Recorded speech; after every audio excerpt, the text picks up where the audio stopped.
శ్రీ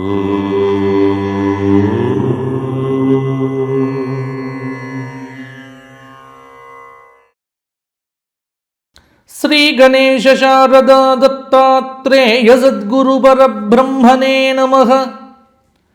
వసుదేవసుతం దేవం కంసచానూరమర్దనం దేవకీ పరమానందం కృష్ణం వందే జగద్గురుం. స్వధర్మ ప్రేక్షకులకు మాస ఫలితాల్లో భాగంగా ఫిబ్రవరి నెల మిథున రాశి వారికి ఎలా ఉండబోతోంది?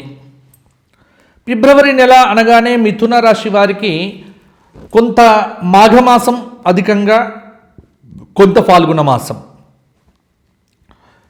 గ్రహ సంచార రీత్యా మాస ఫలితాలు ఎలా ఉండబోతున్నాయి అనేది ఇప్పుడు మనం చెప్పుకునే ప్రయత్నం చేద్దాం.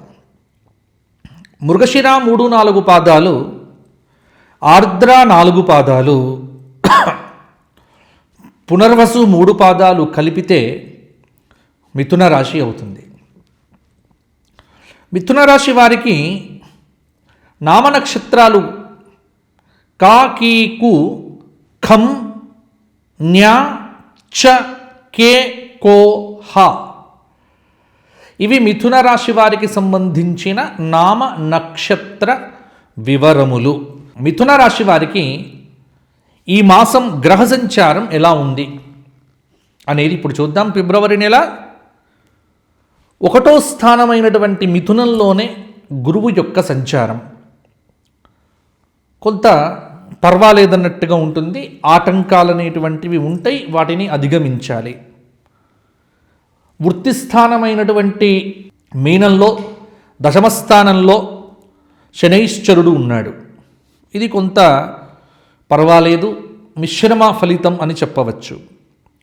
భాగ్య రాహువు కొంత పర్వాలేదు. 9వ స్థానంలో రాహు అనేటువంటిది కూడా కొంత మేరకు తప్ప పెద్దగా యోగించకపోవచ్చు. తృతీయ స్థానంలో ఉన్నటువంటి కేతువు కొంత అద్భుతమైన ఫలితాలను మాత్రం మీకు ఇవ్వవచ్చు. కాబట్టి మిథున రాశి వారికి ఈ మాసంలో రాహువు పర్వాలేదు, కేతువు కొంత మంచి ఫలితాలు ఇస్తూ ఉన్నాడు. బుధ గురువులు కూడా అర్ధశుభులు అని చెప్పవచ్చు. అయితే అష్టమంలో రవి, కుజ, బుధ, శుక్రులు, భాగ్యస్థానంలోకి బుధుడు, శుక్రుడు ఫిబ్రవరి నెల 7వ తేదీ నుండి వస్తారు.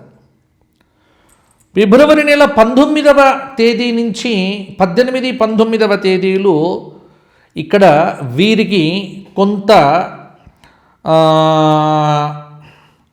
మిశ్రమమైనటువంటి ఫలితం, ఎందుకంటే పంచగ్రహ కూటమి భాగ్యస్థానంలో జరగబోతూ ఉన్నది. కాబట్టి ఇవి ఆధారం చేసుకొని కనుక మనం చూసుకున్నట్లయితే మిథున రాశి వారికి ఈ మాసం గ్రహస్థితిలో పెద్ద మార్పు లేకున్నప్పటికీ కూడా కొంత చేపట్టేటువంటి ప్రతి పనిలో కూడా జాగ్రత్తగా ఉండాలి, ధైర్యంతో ముందుకు సాగాలి. పక్కా ప్రణాళిక అంటే ప్లానింగ్ అనేటువంటిది ఎంత పకడ్బందీగా ఉంటే అంత అద్భుతంగా మీరు పని చేయగలుగుతారు. తొందరపాటు నిర్ణయములనేటువంటివి ఏమాత్రం మీకు పనికి రాదు. నిస్వార్థమైనటువంటి సేవ ఈ మాసంలో కూడా మీరు చేస్తారు. సామాజికంగా మీ మీద కొంత నెగటివ్ రావచ్చు. అందుకే సామాజిక బంధాలను, అనుబంధాలను ఈ మాసంలో వీలైనంత జాగ్రత్తగా కాపాడుకోవాలి. ఇతరులతో కలిగినటువంటి అనుబంధం దృష్ట్యా ఖర్చు ఎక్కువగా చేయవలసి కూడా వస్తుంది. మిథున రాశి వారు తొందరపాటు నిర్ణయములు ఏవి కూడా తీసుకోవద్దు. ఆర్థికంగా కొంత పర్వాలేదన్నట్టుగానే ఉంటుంది. శత్రువులతో చాలా సంయమనం అనేటువంటిది అవసరం. ప్రయాణాలు చేసేటప్పుడు 1-2 సార్లు అప్రమత్తంగా ఉండండి. ప్రతి చిన్న విషయానికి ఆవేశపడటం, ఆవేశంతో నిర్ణయాలు తీసుకోవటం, ఇది మీకు అంత శ్రేయస్కరం కాదు. దాదాపుగా గ్రహముల యొక్క అనుగ్రహం చేత మిథున రాశి వారికి ఫిబ్రవరి నెలలో కొన్ని శుభాలు కూడా జరుగుతాయి. పరిపూర్ణమైనటువంటి ఆత్మవిశ్వాసం అనేది మిమ్మల్ని ముందుకు నడిపిస్తుంది. ముఖ్యమైనటువంటి నిర్ణయాల్లో ఆత్మీయులను సంప్రదించండి. ఒంటరి ప్రయత్నాలు ఎప్పుడు కూడా చేయకండి.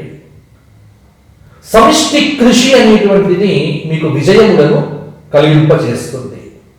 నిరుత్సాహం అనేటువంటిది విడిచిపెట్టి ఉత్సాహంతో ముందుకు సాగండి.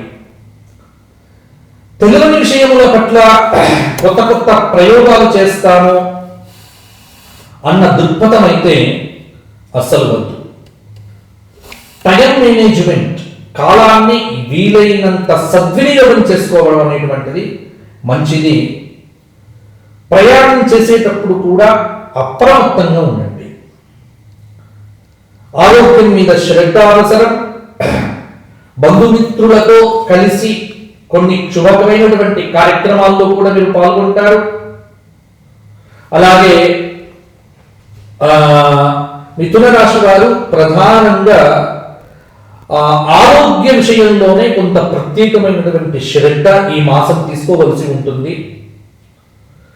కొంత ఇతరుల పట్ల ఇతరులను మీరు గట్టిగా నియంత్రించడం వల్ల కొన్ని ఘర్షణలు మీకు వచ్చే ఆస్కారం కూడా ఉంది. కాబట్టి ఘర్షణ వాతావరణం లేకుండా జాగ్రత్తగా చూసుకొని ఆలోచనలు చేయండి. మిగతా అంతా కూడా మీకు ఇంకా మిథున రాశి వారికి అనుకూలంగానే ఉంది. మిథున రాశి వారు ఈ మాసం అంతా కూడా నవగ్రహ ధ్యానం చేయండి. 4 శనివారాలు రావి చెట్టు చుట్టూ ప్రదక్షిణములు చేయండి. మంచి ఫలితాలు కలుగుతాయి. గురు దత్తాత్రేయ సహస్రనామ స్తోత్ర పారాయణం చేయడం, లక్ష్మీ నరసింహ కరావలంబ స్తోత్ర పారాయణం చేయడం వల్ల అద్భుతమైనటువంటి ఫలితాలు మీకు కలుగుతాయి. మానసిక ప్రశాంతత కోసం దక్షిణామూర్తి స్తోత్ర పారాయణం చేయండి. గోక్షేత్రంలో గోవులకు ఏదైనా ఆహారాన్ని సమర్పణం చేయండి. వ్యక్తిగత జాతకం కోసం కింద కనిపిస్తున్న నెంబర్కు ఆదివారం మినహాయించి మిగతా రోజుల్లో ఉదయం 8 గంటల నుంచి సాయంత్రం 7 గంటల లోపు కాల్స్ చేస్తే అపాయింట్మెంట్ ద్వారా నేను మీతో మాట్లాడి మీ జాతకాన్ని ఇంకా విశ్లేషణగా చెప్పడం జరుగుతుంది. కాబట్టి నాతో మాట్లాడాలనుకున్నటువంటి వారు కింద కనిపిస్తున్న నెంబర్కి ఫోన్ చేసి అపాయింట్మెంట్ తీసుకోండి. మరలా వచ్చే మాసం కలుసుకుందాము. అంతవరకు సెలవు. మిథున రాశి వారందరికీ మంచి జరగాలి, మీరు బాగుండాలి అని కోరుకుంటూ జై శ్రీరామ్, జై శ్రీరామ్, జై శ్రీరామ్.